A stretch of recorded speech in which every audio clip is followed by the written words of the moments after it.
Olá, seja bem-vindo ao canal de Estudos Bíblicos Variados. Nesse vídeo irei abordar sobre a visão da glória de Deus vista por Isaías, e como isso foi aplicado a Jesus. Essa análise irá nos fazer refletir sobre a relação entre o Deus Pai e o Deus Filho, o nosso Senhor Jesus Cristo. Se gostar, deixe seu like, compartilhe e ajude o canal. Rodrigo agradece. Analisemos o texto de Isaías no capítulo 6. Versículos do 1 ao 10, em resumo, nos diz: E eu vi o Senhor assentado num trono alto e exaltado, e a aba de sua veste enchia o templo. O Senhor visto aqui por Isaías, no início da visão, se refere a Deus, o Todo-Poderoso, Javé ou Jeová. Continuemos. Acima dele estavam serafins, cada um deles tinha 6 asas, e proclamavam uns aos outros: Santo, Santo, Santo é o Senhor dos exércitos, a terra inteira está cheia da sua glória. Aqui mostra a visão poderosa de Isaías desse Deus, cercado por serafins. E, o mais importante que queremos destacar, eles proclamavam que a terra estava cheia de sua glória. No caso, a glória de Deus, o Todo-Poderoso. Então, mais à frente o texto continua. Vá, e diga a este povo: estejam sempre ouvindo, mas nunca entendam, estejam sempre vendo, e jamais percebam.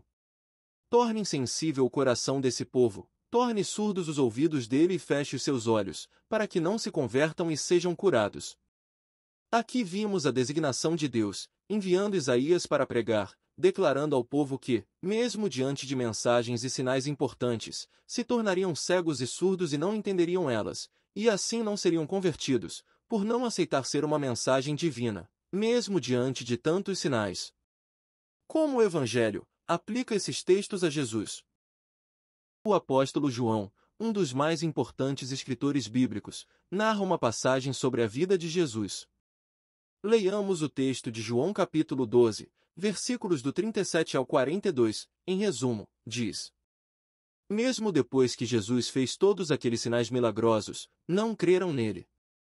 Por esta razão eles não podiam crer, porque, como disse Isaías noutro lugar, cegou os seus olhos e endureceu-lhes o coração, para que não vejam com os olhos nem entendam com o coração, nem se convertam, e eu os cure.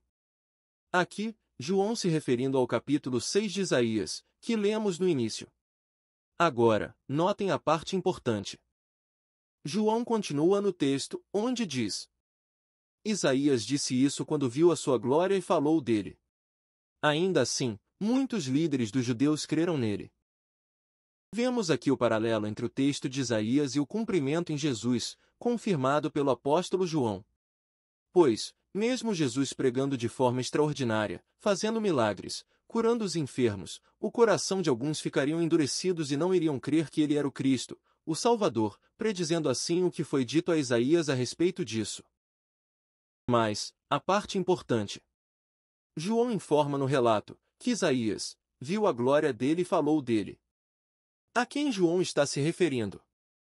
Já vimos que a glória que Isaías viu, conforme no versículo 3 do capítulo 6 de seu livro, se refere ao Deus Todo-Poderoso, Senhor, Javé, Jeová. No texto de João, ele somente está se referindo a Jesus, aplicando a Jesus todo o texto. Não há uma terceira pessoa no texto. Afinal, João diz: creram nele. Em quem?